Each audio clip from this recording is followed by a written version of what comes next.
Mirë, atëherë vazhdojmë me pyetjen e parë.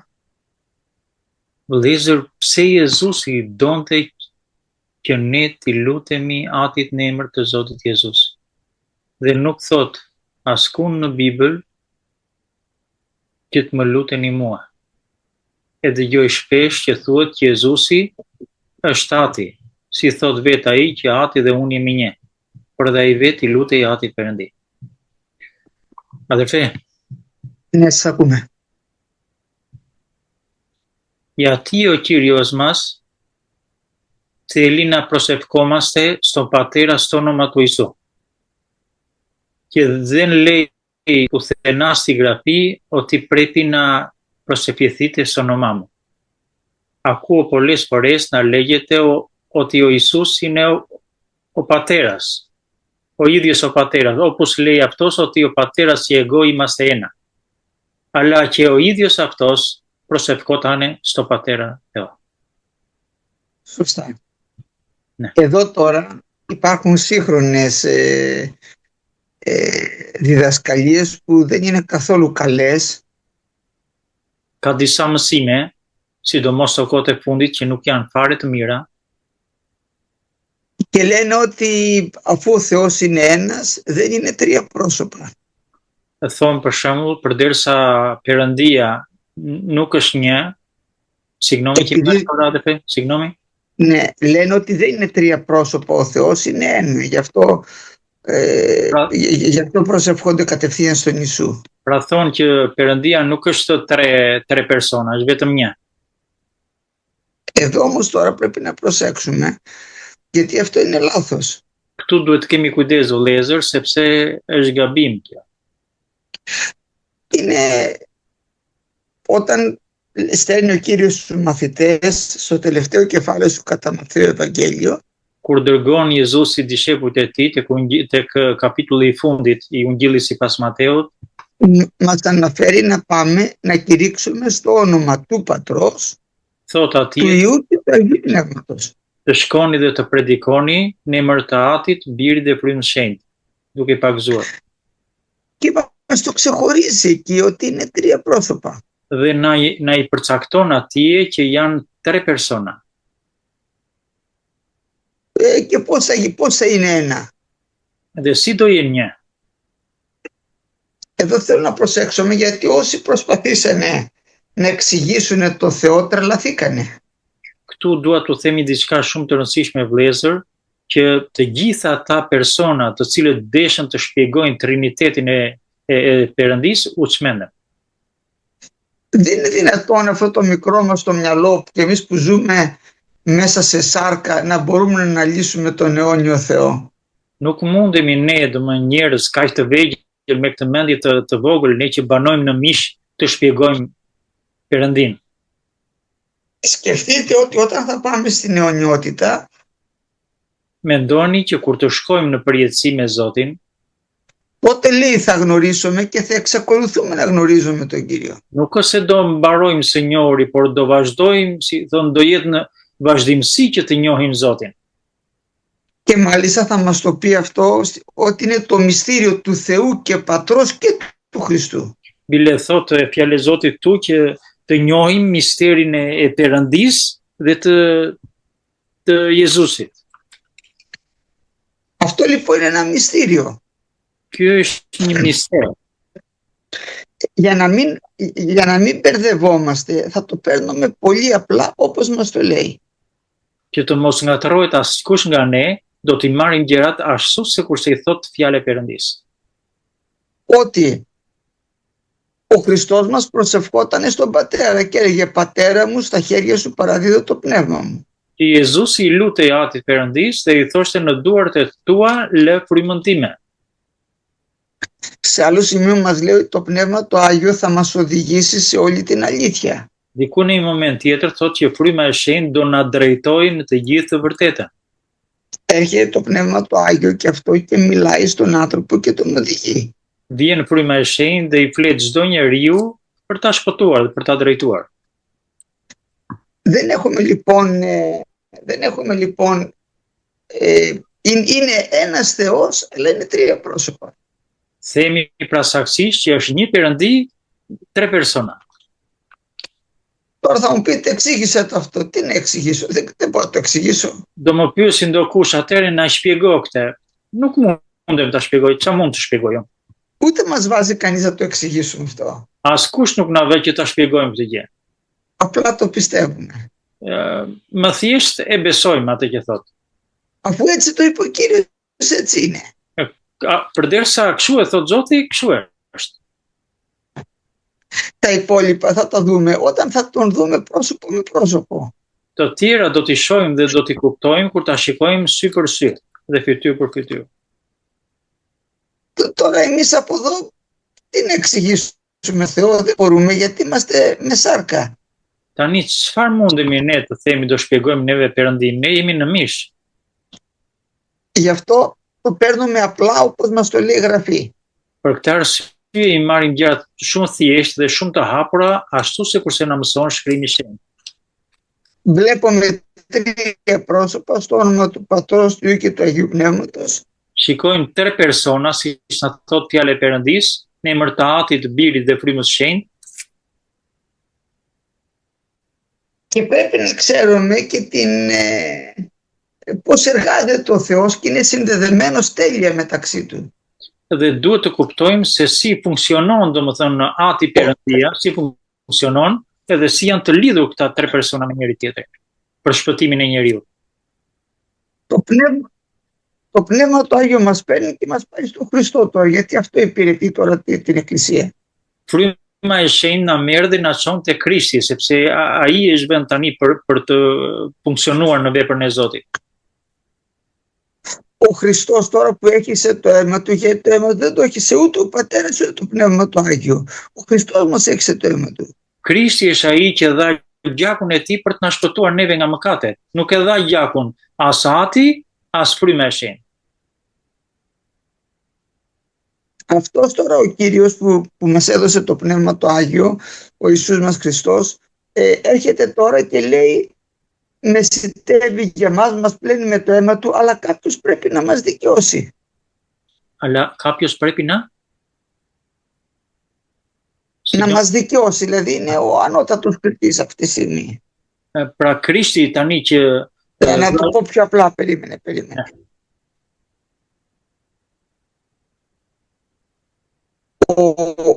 Ο πατέρας είναι στο θρόνο του. Ati Perëndia është në fronin e tij. Ο γιος μας πλένει με το αίμα του. Biri i tij Jezusi na lan me gjakun e tij. Το Πνεύμα το Άγιο μας πάει στο Χριστό. Fryma e Shenjtë na çon te Krishti. Πάμε τώρα ανάποδα. Αφού μας πάει το Πνεύμα το Άγιο στο Χριστό, γιατί μας πάει? Για να μας πλύνει με το αίμα. Fryma e Shenjtë na çon te Krishti për cilën arsye? Sepse na lan me gjakun e tij. Αφού τώρα μας πλύνει με το αίμα, ο Χριστός λέει στον Πατέρα, ναι μεν είναι αμαρτωλός ο Αντώνης, αλλά εγώ πέθανα γι' αυτόν, τον συγχώρεσα. Përderisa na lan me gjakun e tij edhe na ndërmjetëson te Ati Perëndia, και μια άλλη φορά, συγγνώμη αδερφέ. Λέει λοιπόν ο Χριστός ότι εγώ, Πατέρα, ξέρω ότι είναι αμαρτωλός ο Αντώνης, αλλά εγώ πλήρωσα για την αμαρτία του, οπότε δεν σηκώνω. E di atë Perëndi që njeriu është mëkatar, por që unë pagova për mëkatet e tyre. Γι' αυτό ο πιστός πάει και προσεύχεται κατευθείαν στον Πατέρα. Për këtë arsye besimtari shkon dhe lutet direkt te Ati Perëndia.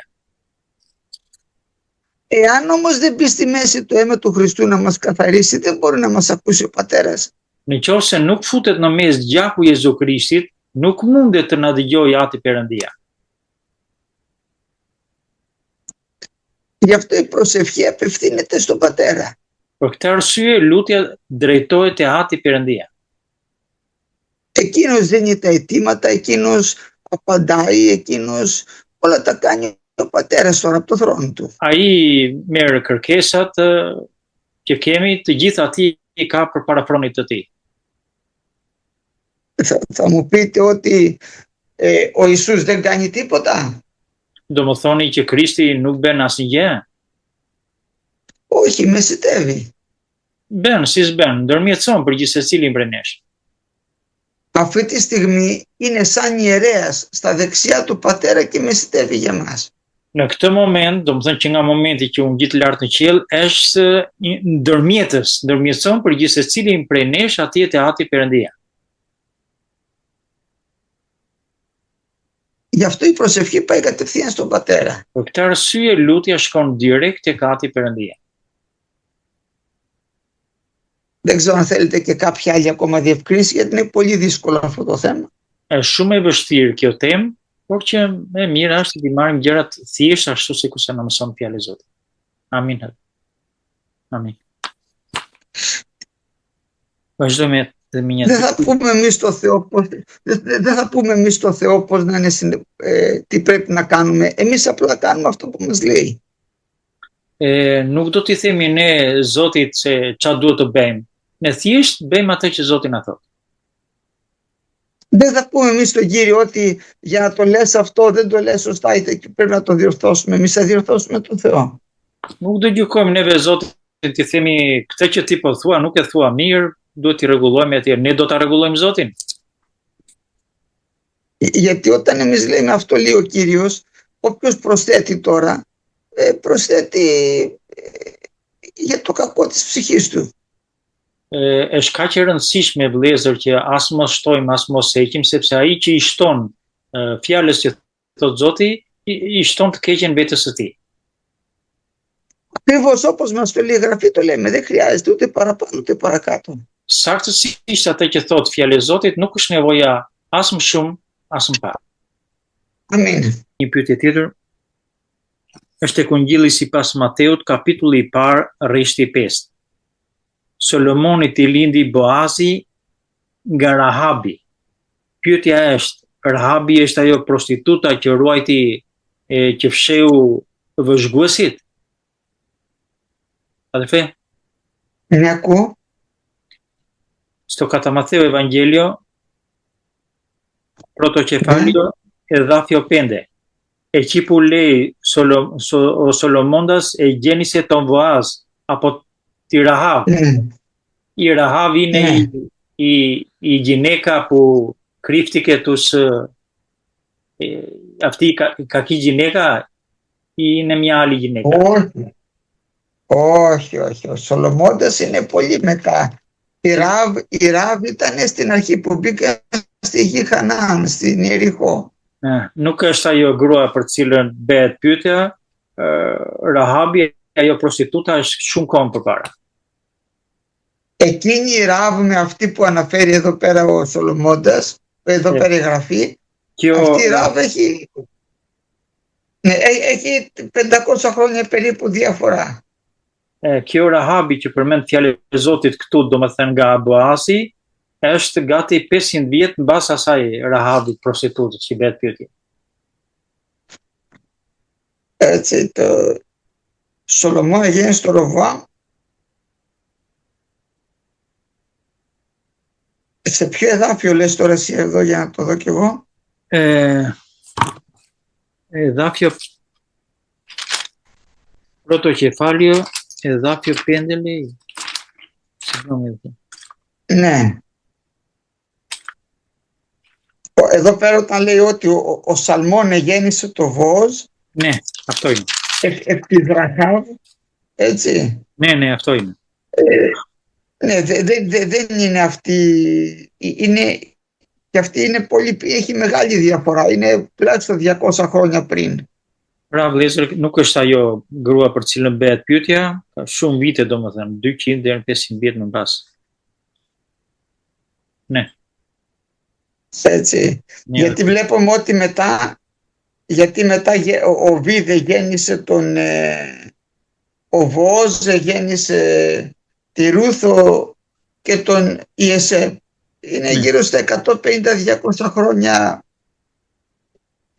κοντά, ενώ η πρώτη Ραβ είναι 500 χρόνια, είναι πάνω από 300 χρόνια διαφορά. Pra diferenca në vite midis asaj Rahabit që fsheu vëzhguesit nga Rahabi që thot fjalë Zotit tu si gruaja e Bozit, ka gati 300 vjet diferencë. Shkurt nuk është ajo. Amin atë. Ungjilli sipas Mateut, kapitulli 10. Dhe fe pali sto kata Mateo Evangelio dhe ka 10 κεφάλαιο.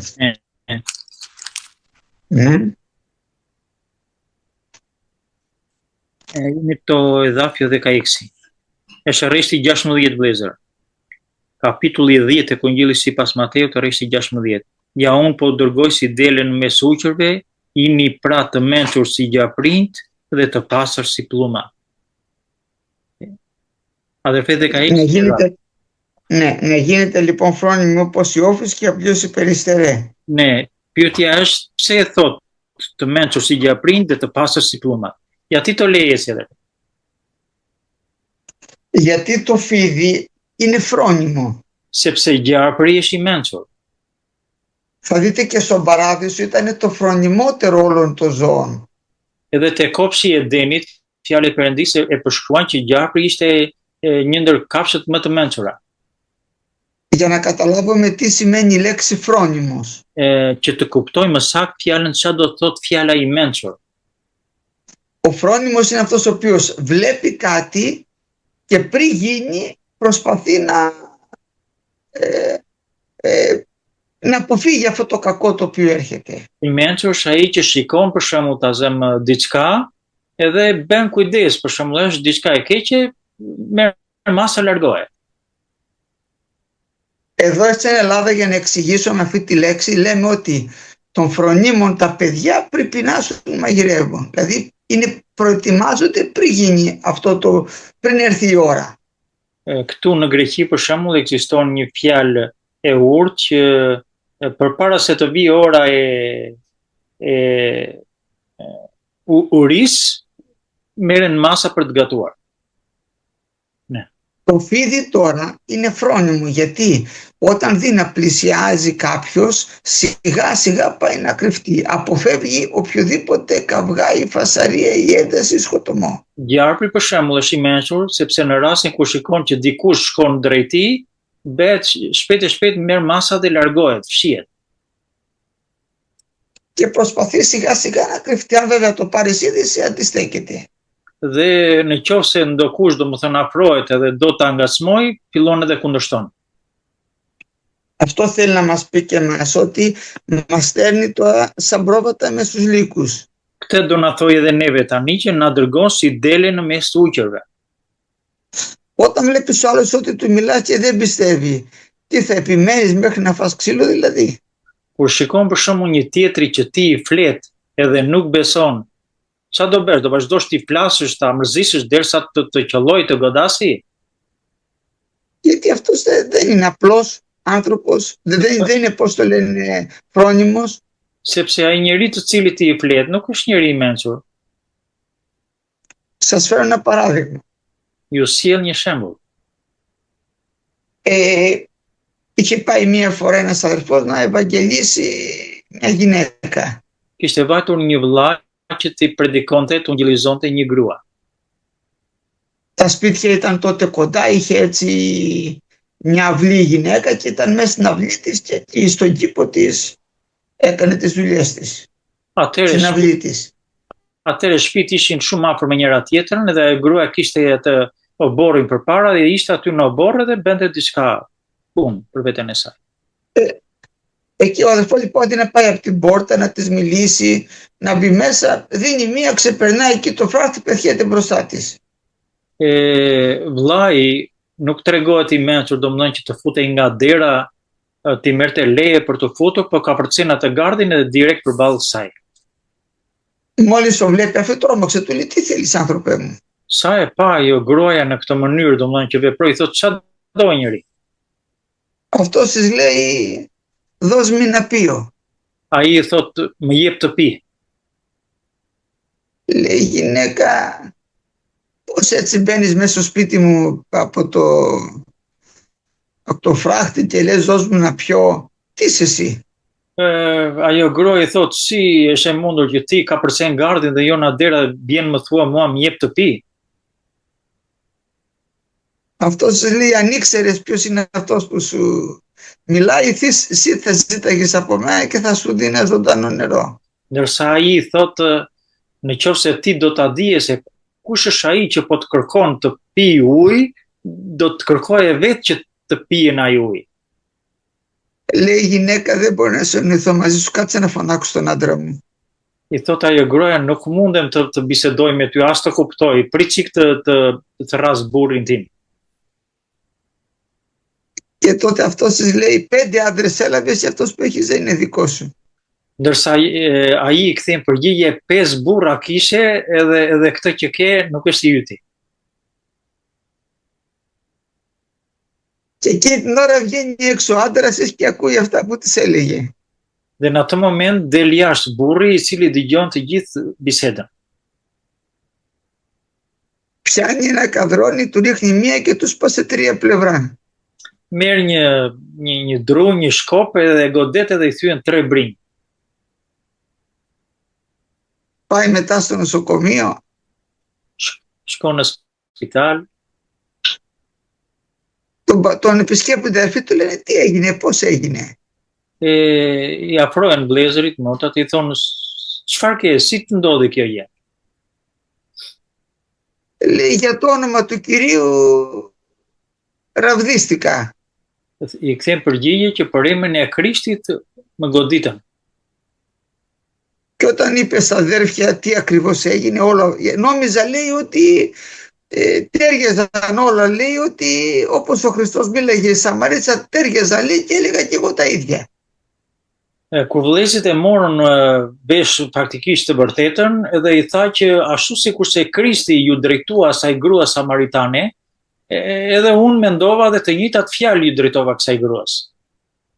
Και του λέει ο αδελφός, δόξα στον Θεό που σου σπάσει τα πλευρά και δεν σου σπάσει και το κεφάλι ο άνθρωπος με αυτά που του λέγες. Falendero Zotin që nuk të theu vetëm këto, nuk të theu edhe kokën, por mjafton me 3 brinj. Τι λέτε, αυτός ήταν φρόνιμος? Çfarë do themi për shembull që ky ishte një njeri I mençur? Όταν πάμε να μιλάμε για τον Κύριο, αδερφοί, και μετά έλεγε κιόλας ότι έφαγε και ξύλο για τον Κύριο. Jo vetëm kaq, por edhe thoshte që hengra dru për emrin e Krishtit. Όταν λοιπόν πάμε να μιλάμε για τον Κύριο, πρέπει να είμαστε συνετοί άνθρωποι, να δούμε πρώτα απ' όλα δέχεται ο άλλος, ακούει. Kur shkojmë që të flasim të tjerëve për Zotin, për Krishtin, duhet ta kuptojmë që në fillim që dëgjon ai, është I bindur. Θα σας πω ένα παράδειγμα για να καταλάβετε τι θέλει να πει εδώ. Ένας αδερφός μια φορά ομολογούσε σε μια κοπέλα για το Χριστό. Do të them një rast tjetër, një vëlla diku në një moment filloi që t'i predikoj një vajze. Και της έλεγε ότι ήταν κακή η ζωή του, ήταν στα μπάρ, ήταν ο φόβος και ο τρόμος των ανθρώπων. Edhe fillon edhe I predikon që ishte I keq, ishte në bare, shkonte në bare, ishte njëri shumë I ashpër, që friksonte, e kishin frikë të njerëzit. Η γυναίκα φοβήθηκε και άρχισε να κλαίει, σου λέει τώρα που έμπλεξα με κάποιον θα με σκοτώσει. Ajo vajza kur e dëgjoi këtë, I hyri frika kaq shumë sa që tha bo me ke u pleksa, me ke u ngatrova, do më vrasi dhe mua.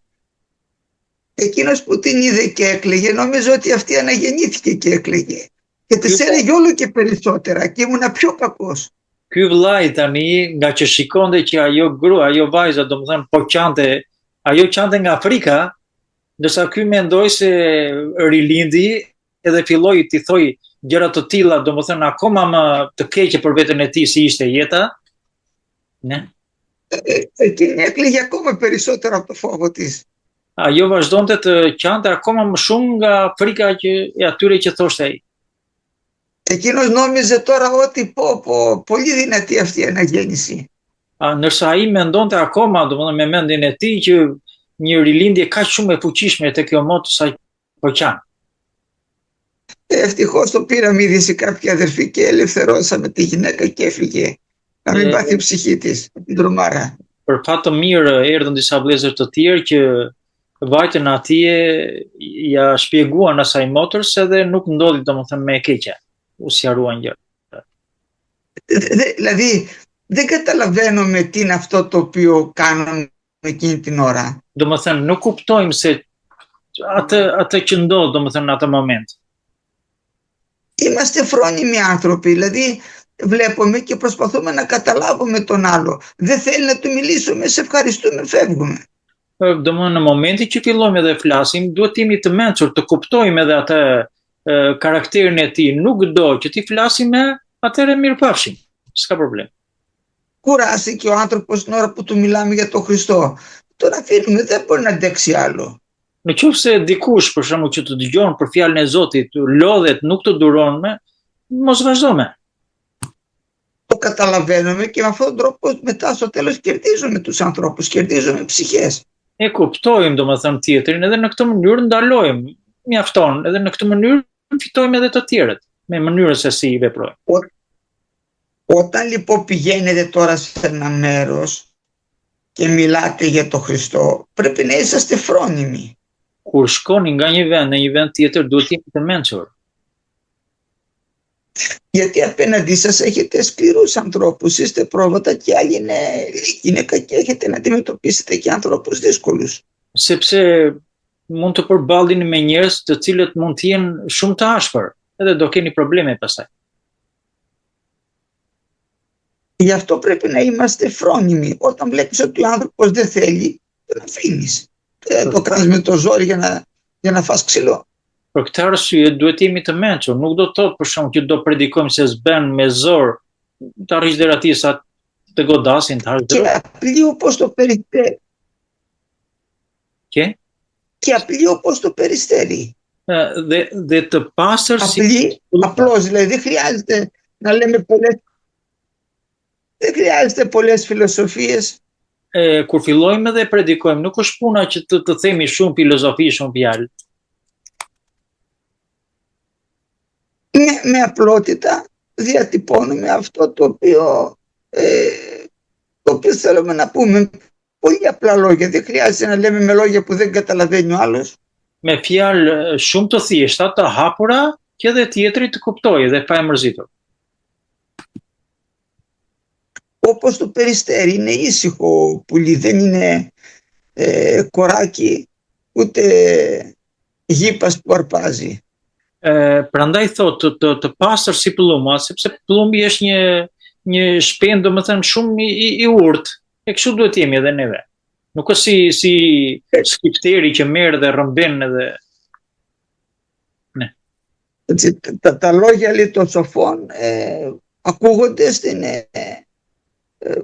όταν υπάρχει σοφία και σύνεση, έτσι.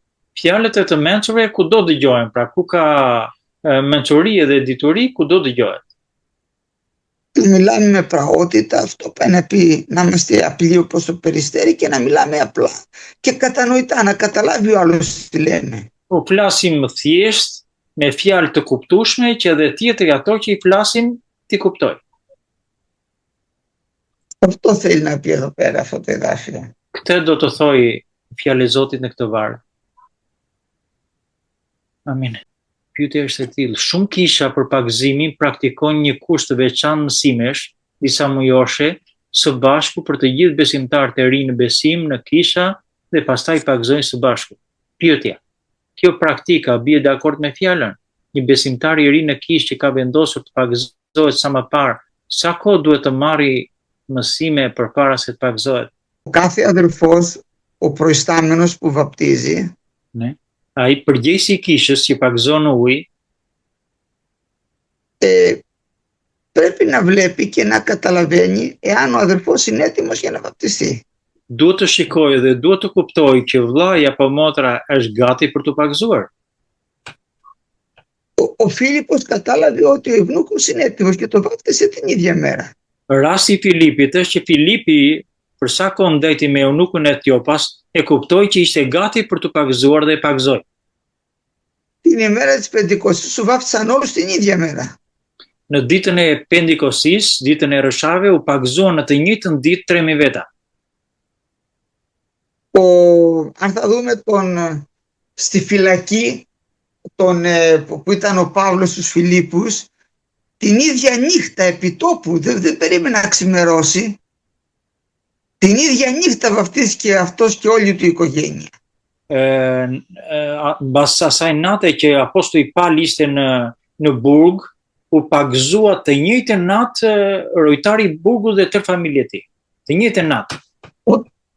Όταν έγινε ο σεισμός, θυμάστε το περιστατικό, όταν έγινε ο σεισμός, είπε τι πρέπει να κάνω για να σωθώ, του λέει πίστεψε και θα σωθήσει και ο οίκος σου, τους πήρε στο σπίτι του, φάγανε, βαπτιστήκανε στο νερό και την άλλη μέρα το πρωί τους ξαναπήγε πίσω ο φύλακας. Άρα μέσα στη νύχτα τους βάφτισε κιόλας όλη την οικογένειά του. Mbasi ra tërmeti në burg, rojtari i burgut deshi të vriste veten edhe u drejtohet atyre dhe u thotë vëllezër, çfarë duhet të bëj unë që të shpëtohem? Dhe përgjigjja që u dha ishte beso që të shpëtohesh ti dhe familja jote. Dhe i merr pastaj në shtëpi të gjithë. Signometve. I merr në shtëpi të gjithë, kanë bukë së bashku, në të njëjtën natë pagëzohet gjithë familja e tij. Amin. Ναι. Όταν όμως βλέπουμε κάποιον ο οποίος καταλαβαίνουμε ότι παραδείγματος χάρη δεν έχει κόψει το τσιγάρο ακόμα, δεν το βαφτίζουμε. Kur shikojmë një për shembull që ka një mëkat të tillë që vazhdon, bie fjala që vazhdon edhe pi cigare, nuk e pagëzojmë në ujë. Λες πιστεύει, εντάξει. Thotë që besoj, okay, beson. Αλλά που δεν έχει κόψει το τσιγάρο ακόμα, μέχρι να το κόψει θα περιμένουμε και 1 μήνα και 2 μήνες και 1 χρόνο όσο χρειαστεί. Por përderisa nuk e ka prerë cigaren, do ta presim sa duhet, 1 muaj, 2 muaj, 3 muaj, sa duhet. Δεν υπάρχει λοιπόν κανόνας πόσο πρέπει να κρατήσουμε για να βαφτίσουμε κάποιον. Αυτά τα βγάλανε το 2ο αιώνα μετά Χριστό. Nuk ka një rregull që na thot fjala e Zotit se sa duhet ta presim një njeri për të pagëzuar në ujë. Këto i nxorën mbas disa vitesh. Πριν βαπτίσουνε τους κάνανε κάποια κατήχηση πολλές ημέρες και αυτό το έχουν κρατήσει κάποιες εκκλησίες. Nxorën disa rregulla, domethënë atëre që i vazhdojnë edhe sot e kësaj dite, duhet të bëjnë këto gjëra, duhet të bëjnë këto rregulla, pastaj të pagëzojnë ujë. Δεν είναι όμως μέσα από τη Γραφή. Por që këto nuk i thot fare fjalë e Zotit. Amin.